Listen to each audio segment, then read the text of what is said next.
Hello again, everyone, and welcome back to the Frontline with Joe and Joe Pasillo and Joe Rossinello. And we are going in the breach tonight with a great show for you all. You have conservative legislators like Josh Hawley proposing legislation to strengthen families and incentivize them through tax credits and the like to do so. New York Times calls it welfare. Ann Hendershot says not so. We have a great interview with Ann that we want to show you that we recorded earlier today. Also, Tucker Carlson got into a bit of he had a conversation in an interview with Ben Shapiro. They started talking about automation and capitalism, okay? And I think Tucker Carlson's been watching the Frontline with Joe and Joe. That's all I'm going to say, because we've been making the same points, and we want to break that down a little bit. Now, listen, I don't know about you. My heart goes out to a lot of people, and I'm a merciful guy. But you got El Salvador saying enough is enough with all the drug dealing and the gang members and the guys who all look like MS-13, and they're rounding them all up. They're rounding up the usual suspects. We got a clip on that for you that we want to show you and we want to break down. And finally, I mean, what more could you say about Joe Biden? We're going to end this show on a high note because we're going to be laughing at Joe Biden. Stick around. You're watching the Frontline with Joe and Joe. Mr. President, give me a break, man. You know, our natural wonders are, inspired, and the reflection inspires us to take action. You know, you should not be surprised. America is a nation that can be defined in a single word. I was in the foothills of the Himalayas with Xi Jinping. Solid meeting with Just because your feelings are hurt doesn't mean it's hateful. You know these truths to be self-evident. All men and women created by God. You know the thing. Hello again, everyone, and welcome back to the Frontline with Joe and Joe. Joe Pasillo, as always, joined by Joe Rossinello. And once more, dear brothers and sisters, let us go into the breach.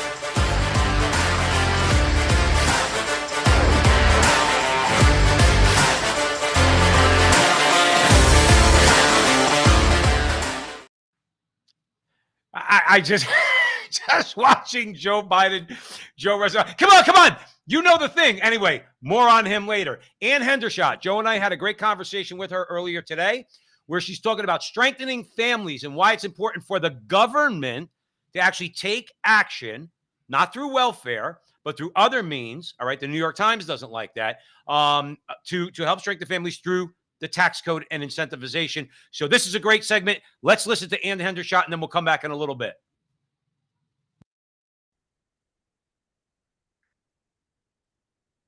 All right, so let's jump right in with Ann Hendershot. And like I said, Ann has written an article in Crisis Magazine. Joe and I encourage you to go out and read the article. Ann Hendershot in Crisis Magazine. Are conservatives embracing a new kind of welfare? Now, the New York Times is saying yes. We say no. Ann says no. Okay. And we agree with Ann. Why? Because she's a great woman? Yes, she is. But because she's right. And that's what we're going to hash out. For those of you who don't know Ann, she is a professor of sociology and director of the Veritas Center for Ethics in Public Life at Franciscan University in Steubenville. She is the author of The Politics of Envy. You could, from Crisis Publications, came out in 2020. Ann, welcome back to the show. Thanks so much. I'm happy to be on. It's good to see you again. Absolutely. I appreciate your liking the article. I was kind of perturbed when the New York Times said that the Republicans are embracing a new kind of welfare. As if, it just kind of made me angry. Well, the thing is this, it's always, remember, conservatives have been criticizing actual welfare for a long time. Because actual welfare, obviously, as we can argue and has been demonstrated, creates a cycle of dependency, creates a dependent class, okay? But it seems like anything you do to help an American citizen, if it's government action from a conservative angle, is welfare, corporate welfare. And in this case, embracing like whatever they want to call it. We'll let you talk about it. But let me hand it over to Joe and we'll hash it out. It's funny, Ann, in your article, you mentioned the New York Times. I take the bus into New York City every day, and I get out right in front of their building. It's like the Death Star. Every time I see it, I always say it's like stairs. As soon as you come out of Port Authority, right across the street is the New York Times, the whole entire building, and it goes right up into the clouds. And every time I say, oh, my goodness, I'm waiting for Darth Vader to come out the front door. I was going to say, when I used to come out of Port Authority, Joe, I used to see that obviously the same, but I never thought of the Death Star. No, it's but the you're Death Star. absolutely I'm right. It telling you. looks like the Death Star. But go ahead. But as Joe said, what is this new form of welfare the Times is talking about? Well, what it is nothing really new. It's people like Senator Hawley, Josh Hawley, who I am a big fan of from Missouri, a few years ago proposed an idea to encourage marriage and to encourage families to take care of children and find ways to help families take care of their children that doesn't involve the bloated bureaucracy of childcare. In the State of the Union, Biden did the old tired argument, we got to support childcare. And I agree, we do have to support childcare. It's way too expensive. And anything they can do to help that. But to create a whole bureaucracy made me angry. And so the New York Times sort of piggybacked on that idea, saying that Republicans want to create welfare for families by giving them money to help raise their children. And that's what welfare is. But it's not what they said. Senator Hawley, 2 years ago, proposed this idea of giving additional tax breaks to families. And horror of horrors for the Democrats and the liberals and some Republicans, he wants to reward married families because they would get more money than single parent families. And that's what makes the New York Times angry and calls it welfare for married families. What he proposes, Josh Hawley, is that to give every family $12,000 tax break, married family, and every single family a $6,000 tax break to help raise children.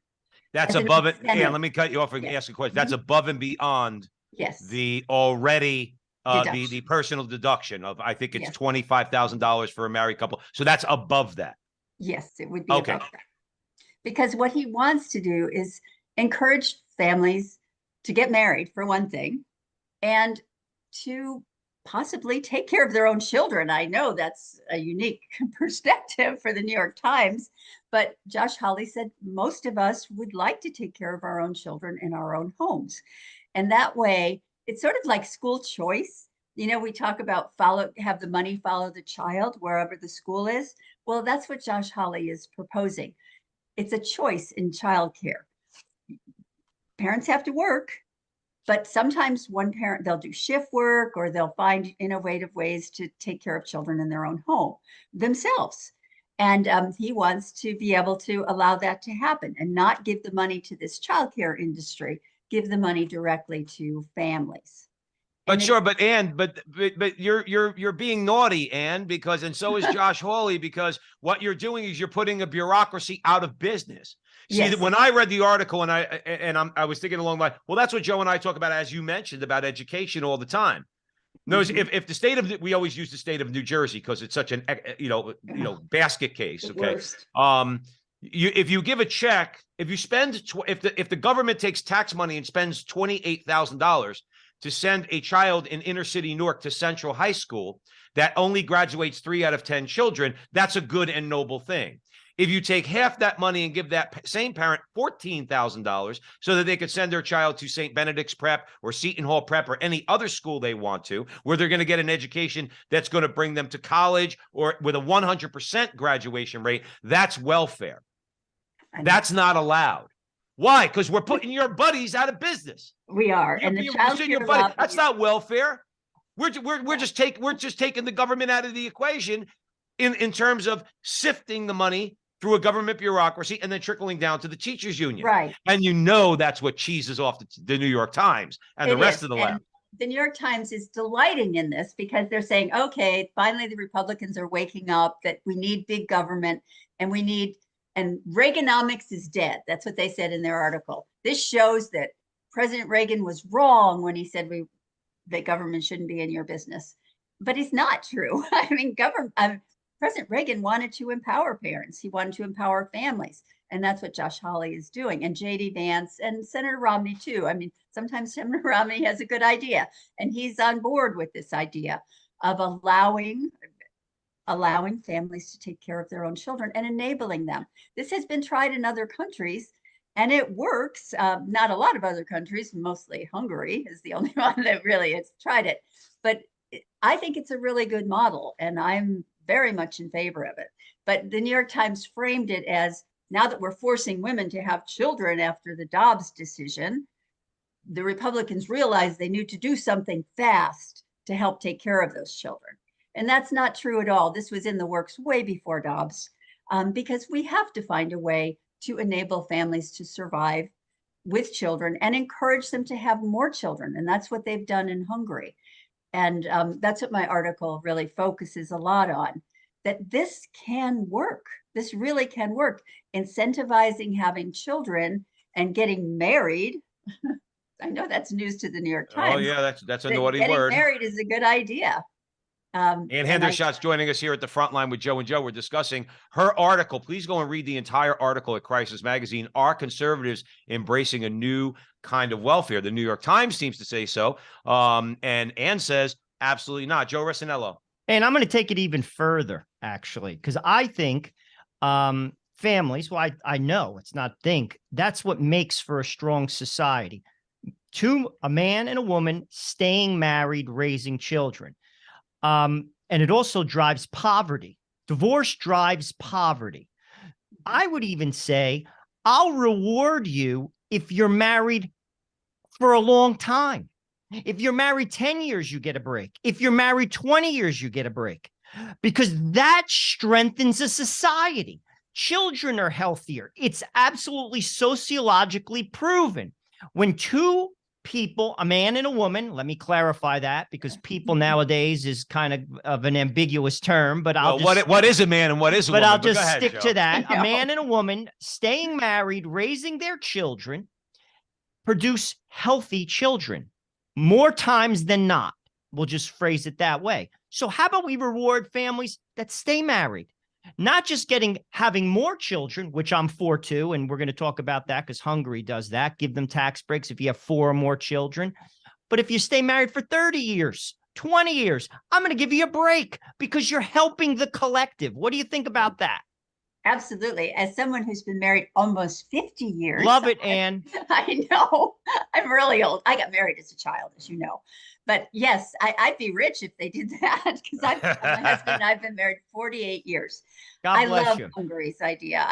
And I write a lot about Hungary. I give some great statistics in that article about how incentivizing marriage makes a difference in the society. Just like you said, it makes a huge difference in creating a healthier society when people get married and have children. They don't have to necessarily have children, but if you're going to have children, it's much better to be married and have children, because your children will have very negative outcomes if you're not married. Trust me. Talk a little bit how that in Europe, that Viktor Orban, I mean, he's countercultural in Europe. Oh my goodness. Yeah. You have you know he's embarking on these policies and has been now for quite some time, as you point out in your article. Give our audience and a couple of some concrete things President Orban has done. Right. Well, he gives a cash bonus of $30,000 to married couples who have more than 2 children. He also gives income tax exemptions for married women who have 3 children or more, and generous home mortgage loans. And it has paid off. I mean, he sees the value of marriage. And I have to give credit to Gladden Papin, who's a professor at the University of Dallas, who is brilliant. And he's the one who's done all this data. He's lived in Hungary to study these families' outcomes. And I've talked with Gladden. He came to Franciscan University for a conference, and that's where I got really excited about this whole idea of Hungary. Well, I'll give you some of the outcomes here. The change has paid off. Since 2010, when Orban government began the family policy, the fertility rate was dismal, and now it's increased by 28%. Abortion declined by 35%, and marriage rates increased by a staggering 88%. 88%. 88%, and divorce has fallen 25%. This is all like Joe said and you said, this is all beneficial to society. If you're not spending, first of all, you're not spending money when you give somebody a tax cut. Now, I know in the case of Hungary, there is a cash incentive, $30,000. Yeah, there is. Yeah, okay, so there is an outlay with that. Yeah, some people are. But there's an actual benefit for it. And Yes, if you have I kids know. that don't grow up as hooligans, drug addicts, criminals, because look, I don't Yeah. care what anybody says. We all know, and it's demonstrable by the statistics, and you're a professor of sociology, you know Absolutely. that one of the biggest causes of those kids killing each other in Chicago is because they don't have fathers. Okay. There are no fathers in those homes. That's right. All- And the thing is, if you have an intact family, you know what you get? You're not going to eliminate that, but you get less criminals shooting each other. You get less drug addicts. You get less of kids who have a distorted worldview because they don't have a stable family life because they don't have fathers. Don't people get it? I argue, and I'd love your comments on this. The left absolutely gets it, but their target is the family because their target is the destruction of Western civilization. The chaos. Am I wrong about that? You're absolutely right. Destroying the family is the first step to really Marxism. And that was always the way it was. Marx and Engels said that right from day one, that the goal is to destroy the family, because once you destroy the family, you have created enough chaos to make people embrace socialism and communism. What makes me laugh when they say there's too many Black children in prison and Black men in prison. Well, then the best solution to that is encourage marriage in the Black community. I mean, not letting people out for committing crimes, but preventing them from going to prison to begin with, because the strongest predictor of prison is being raised in a single parent household. The statistics are overwhelming for prison and fatherlessness. It's just, That's right. It's a ticket to prison. It really is. Well, poverty and fatherlessness, but the poverty results from the fire of fatherlessness. You know, right. It's not. And again, like you said, Ann, yeah. we're dealing with Marxists. And again, we're using naughty words because people say, "Oh, you're just like a McCarthyite." Well, No, maybe. Guess what? I think communism is evil. I don't ever had to have seen it tried. I could just read it on a piece of paper and go like this. Go, okay, I read about it, and no, thank you, and just throw it away. But we know. And that's why we're here at the front line with Joe and Joe. And that's why you've been in the fight for decades, okay? Joe and I are newbies to this fight because you've been doing it for a very long time. We know what the enemy is about. We know their goals. We know their tactics. We know their strategies. And we need to educate the American people and raise the consciousness of the American people. These people are not your friends. These people want nothing more than your destruction. Joe Resinello. And Roe is now gone, but sadly abortion isn't. But I think the conversation has to change a little bit. What are we going to do to help people have kids? I think a starting conversation is chastity. You see, people are against that. The society has embraced sexual liberation. Chastity is the answer, to be honest with you, before marriage. You say that even in Catholic circles, Ann, and people laugh at you. They laugh at you. I mean, like you have conversations like people move in with each other. That's like, it's just a common thing in Catholic circles, in regular circles. People have to, that's just number one, but also then there's the financial aspect of it. I mean, unless you're a professional person in this country, two people kind of have to work to live. There's people who don't have like I take my parents. My father was a barber. My mother was a secretary. My father didn't have benefits. My mother had to work in a school system to get benefits for our family. You can't raise a family without benefits in the United States of America. You simply can't. So, I mean, it's a dilemma that, you know, unless you're professional people who can, you know, have like me and my wife, we work. My wife works at the kitchen table. She doesn't leave the house. So she's always in the house. I work only 2 days in New York City. I'm in the house. My kids see us. That's not the way it works for other families. So we have to figure things out, but our government isn't focused on that. They're focused on the abnormality as opposed to the ideal. Talk about some other things we could do, because not everyone's in that situation. And frankly, it's sad. And we shouldn't be behind the 8 ball. Because most Catholics, this is another thing. I mean, all three of us were educated. Most Catholics aren't. Like our religion Yeah. is a religion of the poor. Like if you really want to get down to numbers, yet they're the ones who can't go to Catholic school. They're the ones that have to work 2 jobs, 3 jobs to put food on the table. What are they going to do? And we got to help them. Yeah. And the biggest ticket to poverty is being a single parent. I mean, 100%. sadly. That's the So beginning. we have to encourage marriage. We have to find a way to encourage marriage, or else all bets are off. Oh, I agree with you 100. You know what it is? Our Expanding. people have bought the lie. You see it when you talk to people. They just bought the lie that sex before marriage is the way to go. Contraception is the way to go. And the consequences of the lie, they're not connecting. They're not connecting. Well, like Joe, let me ask. I want to ask Ann a question along those lines. What would you think, Ann, the USCCB, let's say, okay? Because it used to be that if you did have sex before marriage and people knew about it, there was a stigma to that. That's why. Yeah, you would hide. That's why girls didn't do it. Okay. No. But that is, I don't care what the culture says. That's a good thing. That's not a bad thing. Okay. What Joe was talking about, what you were talking about. Can the USCCB get us back to maybe some a firmer ground on this by being more vocal? I mean, really vocal. Okay. Not just writing it in a letter. Being really vocal about shifting and changing this culture to instill, particularly in Catholic girls. Hey, you got to wait till you're married. That's part of being Catholic. Talk about that a little bit, Ann, if you don't mind. Well, I would love that, except who would hear it? Unfortunately, our church attendance is so low now, there's nobody going to church.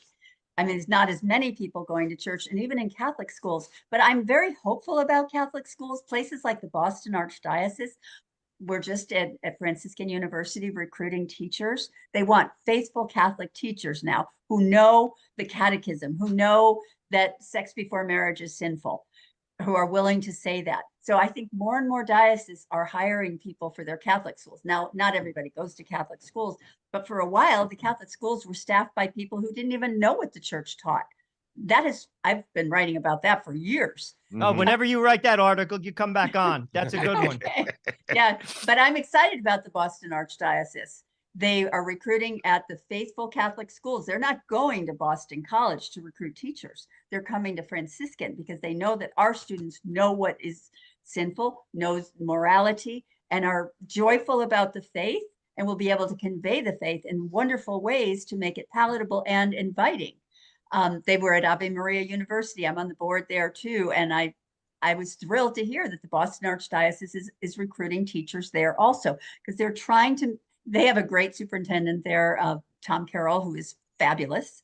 And he's changing those schools. Not that they were bad. They're wonderful schools. I don't want to say that they're bad, but they're going to get better. They're going to get much better. And if more and more dioceses see this, we will have a better education. Let me ask you this about education, Ann, because we only have a couple more minutes. I forgot who it was recently. Probably not going to go anywhere, but I liked that it was proposed. The abolition of the Federal Department of Education. Okay. Now, Joe and I have been saying at the front line with Joe and Joe, and if you're just joining us, we're with Ann Hendershot, professor of sociology and director of the Veritas Center for Ethics and Public Life at Franciscan University. She wrote an article recently in Crisis Magazine, Are Conservatives Embracing a New Kind of Welfare? The New York Times says yes, Ann says no. We encourage you to go read that article.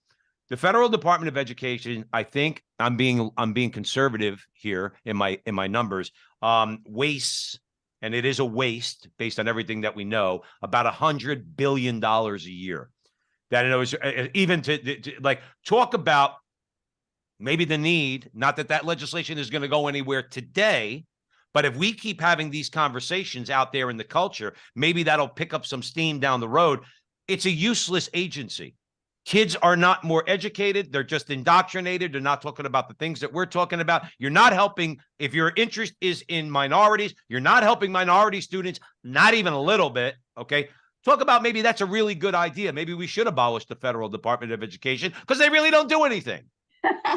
No, they haven't done anything except create mandates, and expensive mandates that take away from academic instruction. So yeah, I would love to see that happen. And there are some politicians that are talking about that. So you're right. We just have to keep talking about it because it's a useless organization. but it's a burdensome one. That's, to me, is the worst part. They're not even there to help. They're there to interfere and monitor and make sure that you do all the celebrations that they want you to do. Right. The transgender athletes. It should be at the state level. Every state should be able to have their own Department of Education and create their own form of education in their state. Well, it's funny you both say that, because I think there is a use for it. It's a useful tool to basically put forth an agenda to the people. G.K. Chesterton talked about that. The state should never educate the state, our children. They have an agenda, just like the Catholic Church has an agenda. I send my kids to Catholic school. They're learning about the faith. Well, they have an ideology, and I'm not interested in it. And I pay taxes, but my ideas and my opinion doesn't matter. It doesn't matter. And people aren't outraged by that. I am, Ann, to be honest with you, because I have to pay taxes and Catholic school education in the state of New Jersey. And by the way, it's a ton of money. I know. A ton of money. I live in a box because of it, with 5 kids in a box. But if it's at the local level and the state level instead of the federal level, at least voters have some more control. You've seen it at these school board meetings. I've seen them on the news when parents are up in arms, and they do get things done because they're able to replace the school board members. So things happen at the local level. It's the federal level that's a problem. Local and state, you can make a difference. What I think, and I want your final thoughts on this, Ann Hendershot. What I think is conservatives have to get it out of their head worrying about what the left is going to do. I know.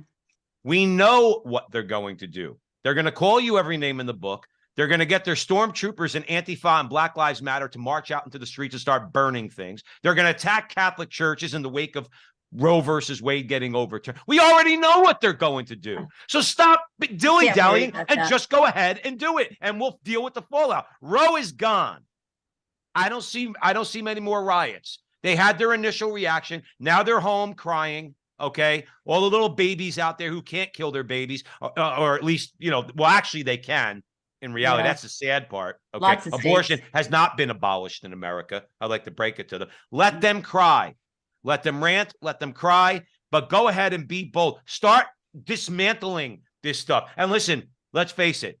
At least Donald Trump was bold enough to give us the judges that were going to overturn Roe versus Wade. Hopefully Josh Hawley and some of the other good senators and good members of the House will start dismantling some of this federal bureaucracy. And give us some final thoughts. Well, yes, I don't think we have to be afraid of the government, especially if we are able to control the government. And that's what Reagan really wanted us to be able to do.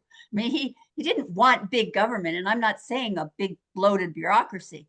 What I'm saying is I want the government to be responsive to our needs. And Josh Hawley and J.D. Vance are very much on the forefront of understanding that and making that happen.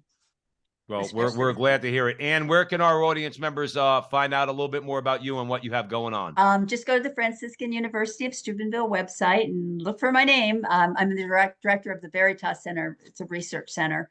And read the article, because Hungary is an amazing example, I think. Yeah, I know. That's why I didn't want to get into it too much, because we want folks to go out and read the article, because you break it down and all the statistics. And again, they're countercultural in Europe. In Hungary, Viktor Orban, he doesn't care. No. Let's see. We're going to probably see the same thing in Italy under Giorgia Meloni. I hope so. At least she's showing that. And good. Yeah. Let's see some more of that. And thank you so much for coming back on the front line with Joe and Joe. It's always a pleasure to have you. Thanks so much. Good to see you again. Good to see you. So we encourage everybody, please follow Ann, go out and read the article. And we'll have Ann back on soon. Thanks again. Thanks.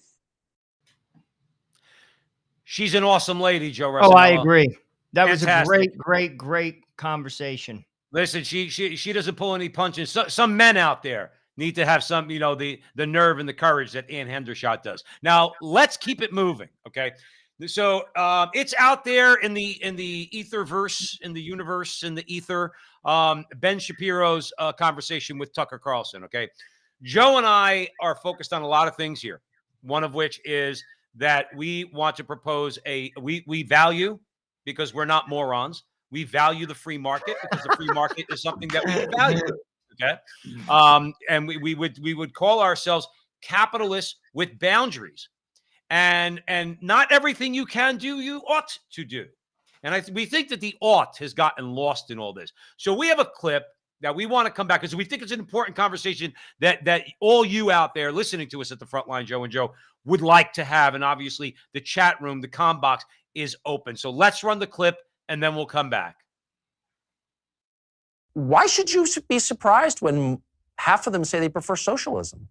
Well, you should not be surprised. I agree to a certain extent. I think that the question is when the pedal hits the metal. Like you talk in the book about technology and how it's shifting and taking away jobs from folks. Yes. And you make specific reference to truck driving and the fact that there are going to be these automated cars on the roads. So would you, Tucker Carlson, be in favor of restrictions on the ability of trucking companies to use this sort of technology specifically to, sort of artificially maintain the number of jobs that are available in the trucking industry? Are you joking? In a second. In a second. In other words, if I were president, when I say to DOT, to Department of Transportation, we're not letting driverless trucks on the road, period. Why? Really simple. Driving for a living is the single most common job for high school educated men in this country, in all 50 states. By the way, that's the same group whose wages have gone down by 11% over the past 30 years. The social cost of eliminating their jobs in a 10-year span, 5-year span, 30-year span is so high that it's not sustainable.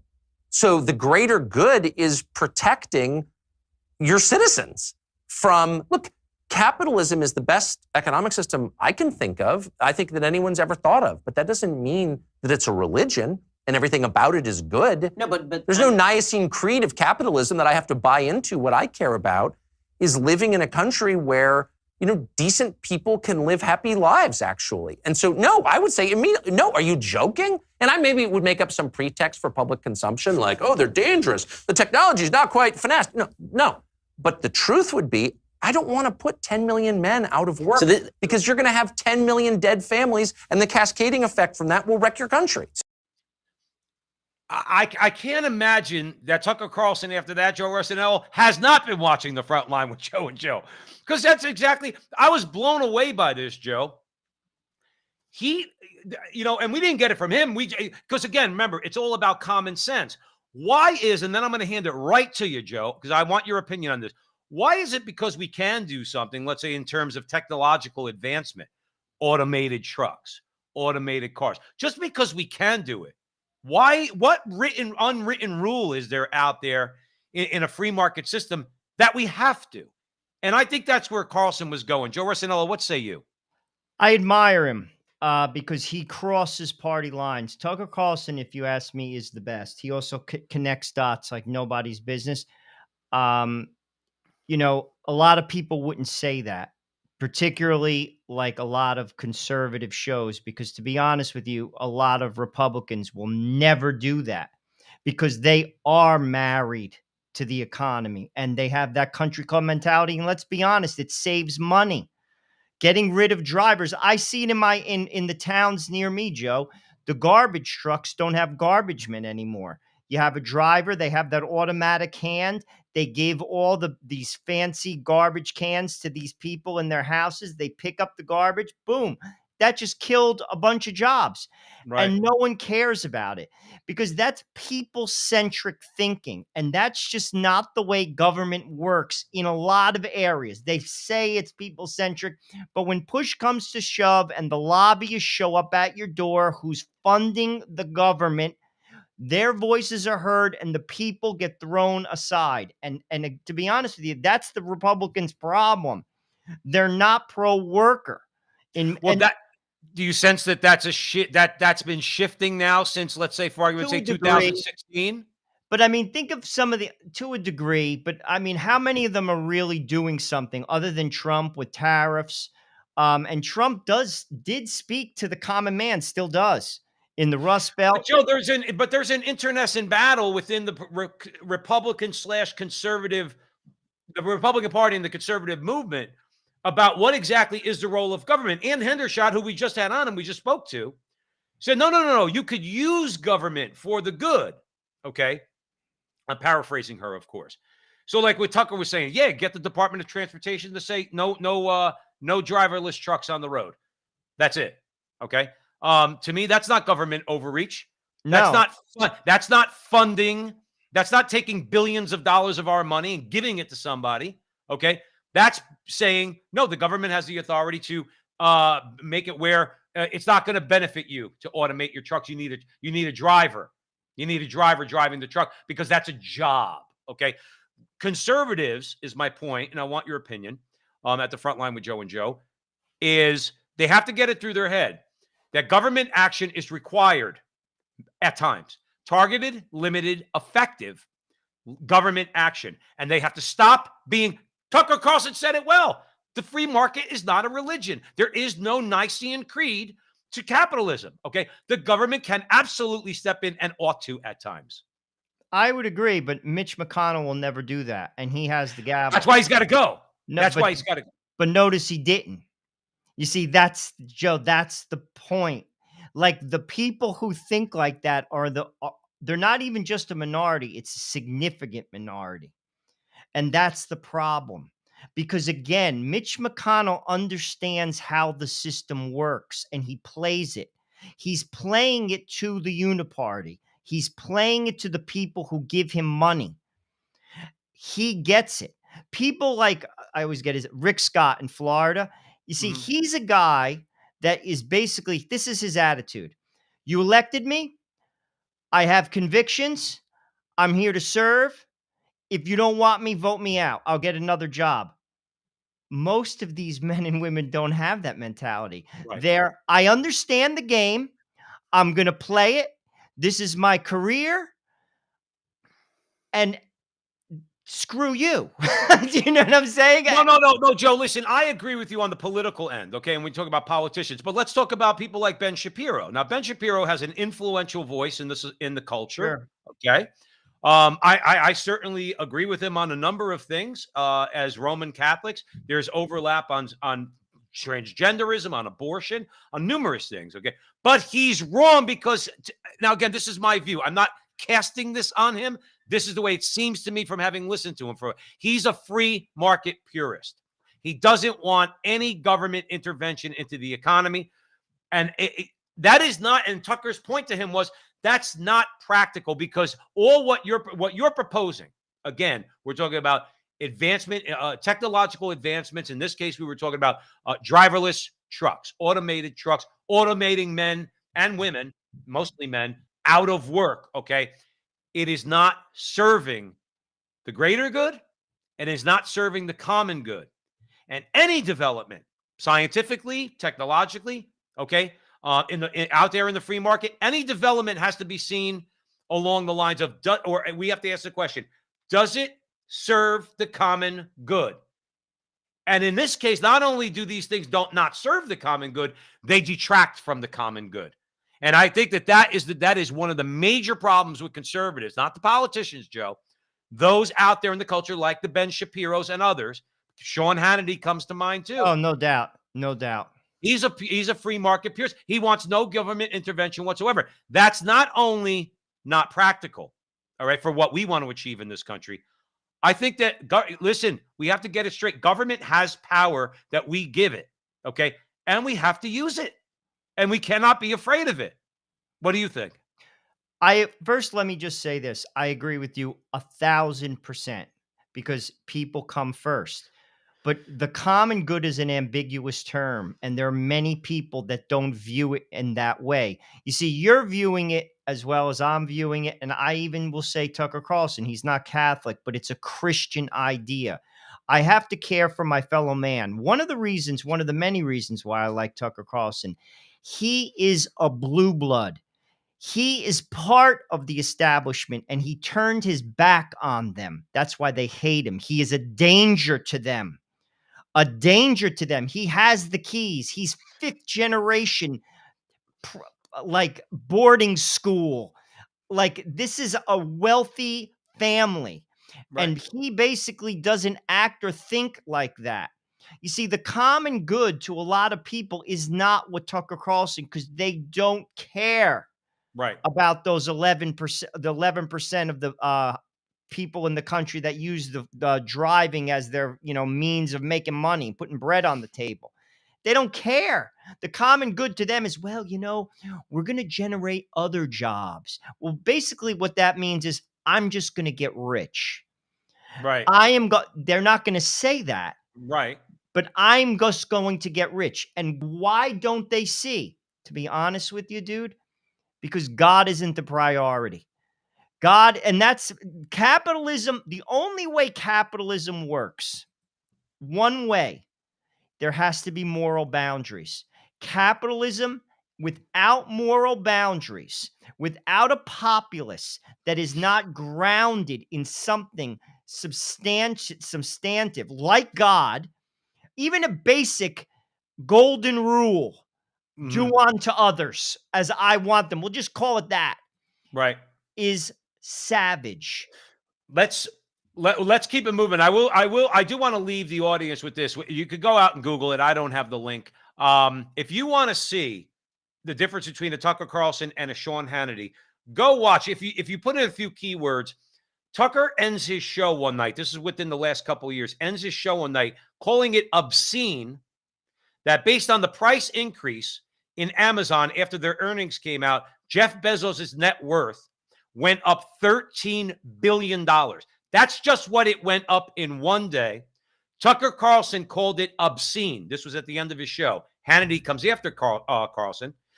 Tucker was handing it over to Hannity, and Hannity goes, but remember, we live in a capital society, and you take risks, and you really should be able to, get the reward. Again, I'm paraphrasing. And Tucker's looking like this.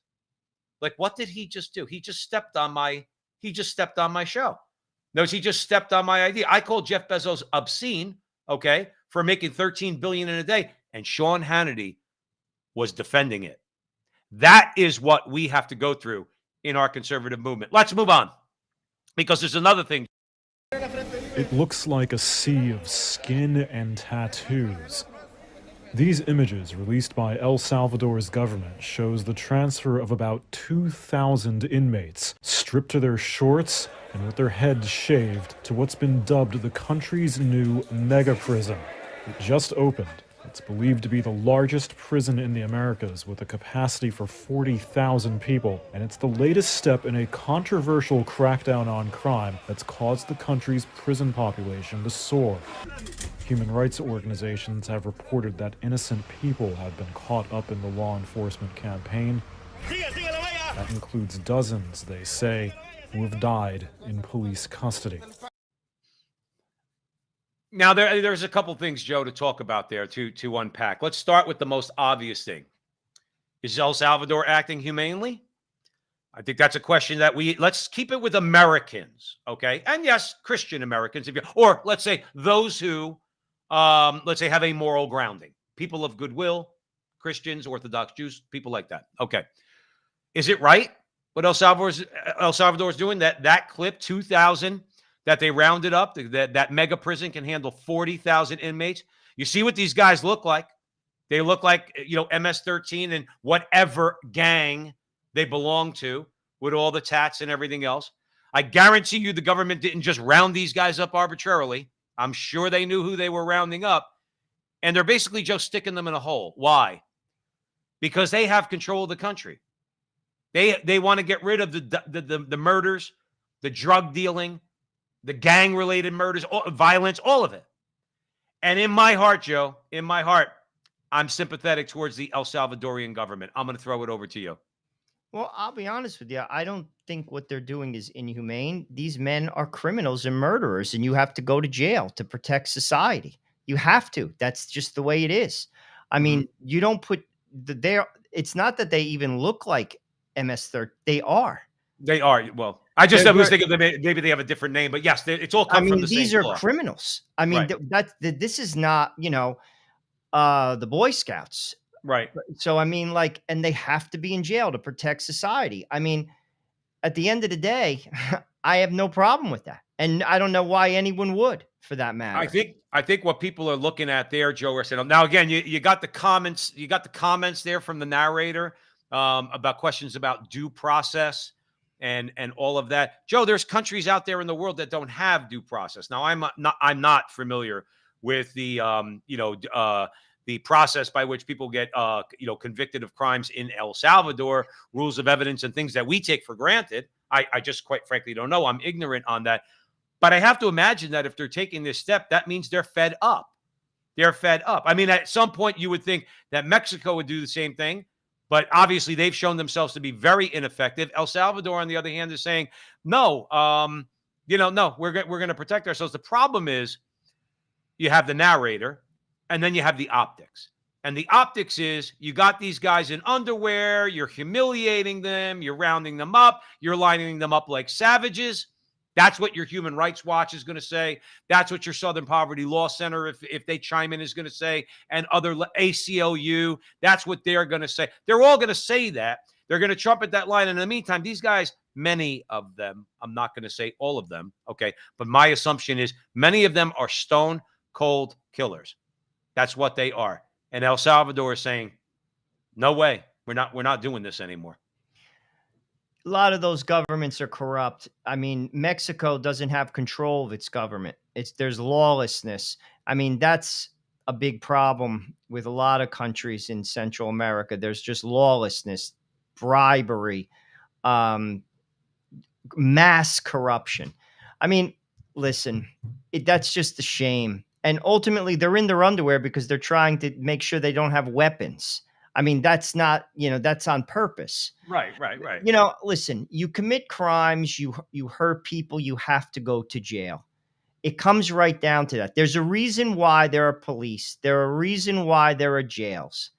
Period. End of story. That doesn't mean you starve people. That doesn't mean you put them in a dog cage. But it does mean you did something wrong and you're a threat to other people. Listen, we've grown up. I grew up with people that belonged in jail. To be honest with you, there's a couple of them that come to mind, one of which is dead. Mm-hmm. So, I mean, that I knew very well. They found him dead in Patterson at 38 in his truck. So, I mean, like, people, there's a reason why there are jails. And listen, that's just the way it goes. Hopefully they repent. I mean, that's why it's called a penitentiary. I mean, that's right. At the end of the day, I have listen, you got to go to jail. Well, and like I said, I mean, I know in my heart of hearts that what they're trying to do with that clip is they're trying to tug at people's heartstrings and say, oh, look, some of them have died in custody and blah, blah, blah, which I'm sure is the case. But I have a hard time having any sympathy for any one of those guys. All right. Because we've seen it here. We've seen with some of the MS-13 gang members that have come across the border. These guys are vicious, Joe. They have no sense of right and wrong. Like, you could say what you want, and we don't defend them here. Italian gangsters, all right, of the 20th century, okay? You couldn't even compare those guys to these guys. These guys have zero sense of right and wrong, none whatsoever. They'll kill whole families. They don't care. They'll rape women. They'll get involved in human trafficking, drug smuggling. They'll put a bullet in your head at the drop of a dime. And I think El Salvador is saying, well, we know this about them, and we're going to make sure that we let them know who the boss is. So I thought it was interesting. I thought it was interesting because that the left is going to try to make political hay out of that by saying that the El Salvadorian government is treating those people unfairly. So anyway, any final thoughts, Joe? I think the left is treating us unfairly. Well, no, that's true. Let's, Joe, we have a little bit of extra time tonight. Go to the clip. This is an Anglo-Catholic priest talking about drag queens. I think you're going to love it. Yesterday, I attended an event in South London protesting against drag queen storytime. I find it shocking how commonplace a drag queen storytime is becoming. In my opinion, for children to be exposed to such behaviour is surely not age appropriate. As a former safeguarding officer, I can tell you until recently, it would most certainly have been considered a safeguarding concern. So what has changed? What has changed is that the left has gotten control. God bless this priest, by the way. My understanding he's an Anglo-Catholic. I think that is actually a category of priest. Might as well be Catholic. Anyway, but yeah, he goes on to say that, in there, that, why is it that's so necessary? Is it that you want to expose children to the drag queen? Or is that you want the drag queen to get close to little kids? I think that's a legitimate question. And by the way, that was in England. And did you see the sign said Turning Point UK? So evidently Turning Point is trying to do and stage these protests there also. But Father asked a legitimate question, Joe. You know, like up till 5 minutes ago, this wasn't allowed. Why are we allowing it now? Well, I'll be honest with you. I don't know how any parent would take their kid to such a thing. All that is, I mean, like they're just trying to basically make it normal. It's like as if that behavior is normal, and it's not. And ultimately, listen, I can't control the craziness in the society. I can't. I mean, I look at things as a father. I just say to myself, "Good Lord!" And too many people, frankly, have drank the Kool-Aid. They have no problem with these things. Well, I'll be truthful with you. I do, and I'm not exposing my kids to that. Call me whatever you want. Listen, we all have free will. We all make choices. Well, I'm making mine, and I live with it. And I sleep very well with that decision. Of course. And I'll be truthful with you. I think it's a big mistake. It's a big, big, big mistake. And I say this constantly, Joe, but the proof is in the pudding. All these great ideas that everyone has, all these great ideas, and everybody's a mess. Right. Everybody is a mess. But then they want to deny it because good people out there want to study these things. Just like Matt Walsh did the commentary, the documentary, What is a Woman, right? Where he's not just throwing just his own opinion out there. He's presenting facts to this professor and this sociologist. They don't have an answer for it. One thing I will say that I think you said it wrong, not to disagree with you, Joe Rossinello at the front line with Joe and Joe. It's a mistake on the part of society, on the part of the Marxists that are perpetrating this, okay? It is deliberate because as we mentioned with Ann Hendershot early on, okay? The Marxist knows what he's doing. The Marxist knows they want this destruction of the family. What better way to do that than to get to these little kids, confuse them sexually? For them, hopefully they'll go to a so-called doctor and get mutilated and never be able to have kids. That would lead to the destruction that the left is looking for. I don't know why everybody's got to coddle the left and worry about being offensive. They're the most offensive people there are. That fat chick or that fat guy who's dressed up as a chick in that video that we just showed has no business around kids. None. 10 years whatsoever. ago that he'd get arrested.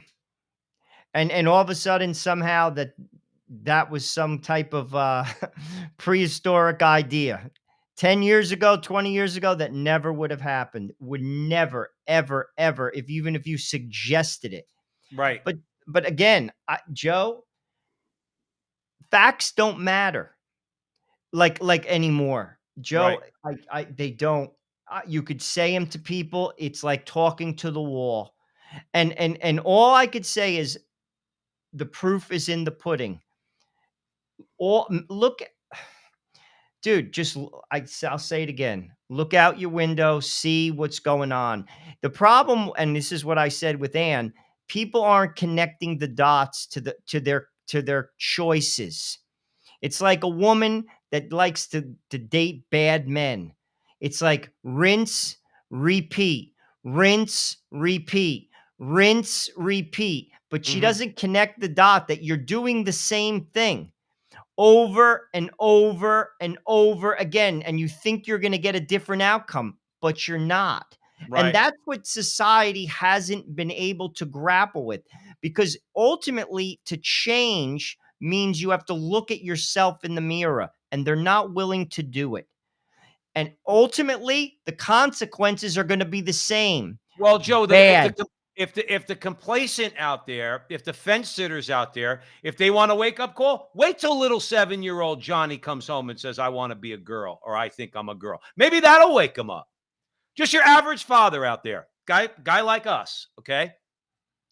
But indifferent, just worries about going to work. He sends a kid to public school. I don't want to worry about that. My kid's fine. I'll play baseball. I'll play football with him, blah, blah, blah. We'll watch the New York Jets on the weekend. And Johnny comes home and says, "I think I'm a girl." I think that's going to wake him up, Joe. I think that's going to wake him up. But do because they it hits connect home. the dots? Do they connect the dots that he wasn't going to church? Do they connect the dots that the father was watching porn? Does he connect the dots that the father doesn't pay it? You see, that's what I'm talking about. That's the lack of connecting of the dots.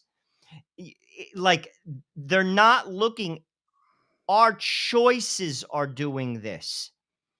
That guy probably still doesn't connect that dot.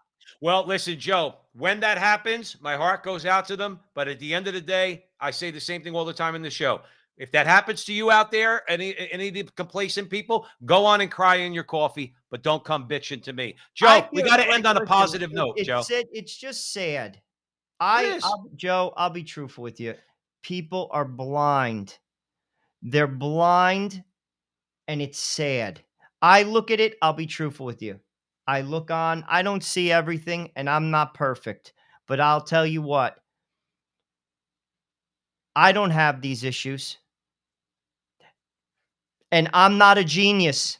Right. And I'm just saying, and I prescribe to first principles. I don't have these problems, nor does anyone in my house. Right. And so ultimately, we're not perfect, but what I am seeing is the world is a friggin' mess. Yep. It's not working, and this is a symptom of bad choices. No, it's I don't know Joe. what else to say. Joe, you're exactly right, but we have a couple minutes left. Joe, let's end on a happy note. And I get happy when we can laugh at Joe Biden. Play it, John. Oh my. Over the Holly River. Look, in Warsaw, or excuse me, Washoe County in Nevada, we're spending $89 billion to add several lanes.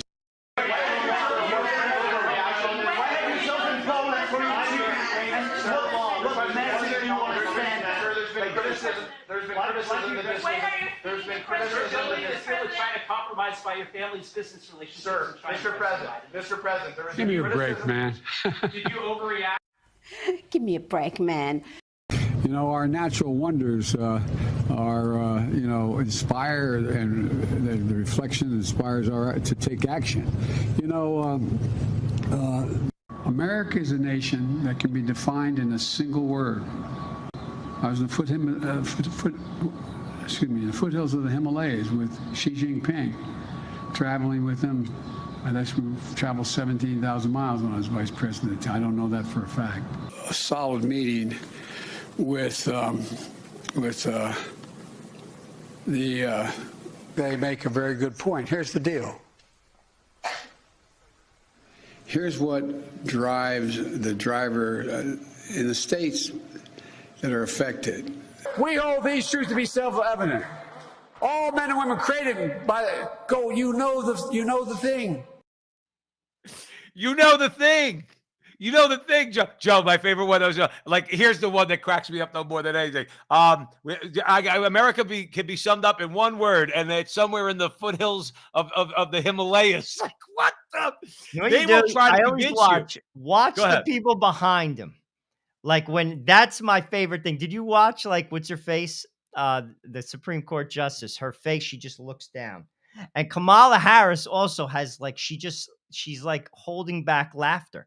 Right. Like that's what I always get a kick out of. And she's nobody to hold back laughter because when she gets going on word salad, that woman is incomprehensible. Oh, you can't understand what's coming out of her mouth. And then when she gets busted, she cackles. Dude. Listen. That's on Australian TV. They're just mocking him. And good. The leader of the free world.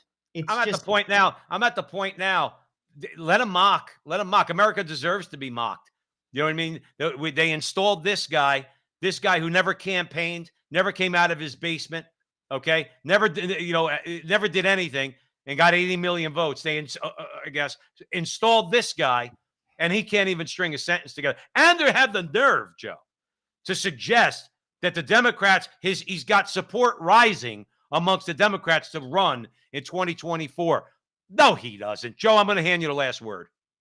Well, Joe Biden, we've talked about it ad infinitum. I mean, I don't know what else to say. It is what it is. And as my mother always says, you get what you deserve. And frankly, this is what you want. Well, this is what you're going to get. Right. Exactly. I don't know what else to say. I'll say what my 83-year-old Italian mother always said. Hey, that's the world that we live in. Anyway, thank you for joining us here at the front line with Joe and Joe Pasillo and Joe Resinello, having fun going way in the breach. Remember, if wherever you're watching this video, we never ask you for money, guys, ever. Okay. Please help us out for 30 seconds. Share a video, click a like, do something that's going to help us with the algorithm. The Frontline TV or the Frontline with Joe and Joe on YouTube, either one, and at with Joe and Joe on Twitter, at with Joe and Joe on Twitter. We're really trying to build up there. And as always, thank you for coming by. We really appreciate your support. And remember, until the next time, that our conversation is your conversation, and that conversation is going on everywhere. We'll see you soon.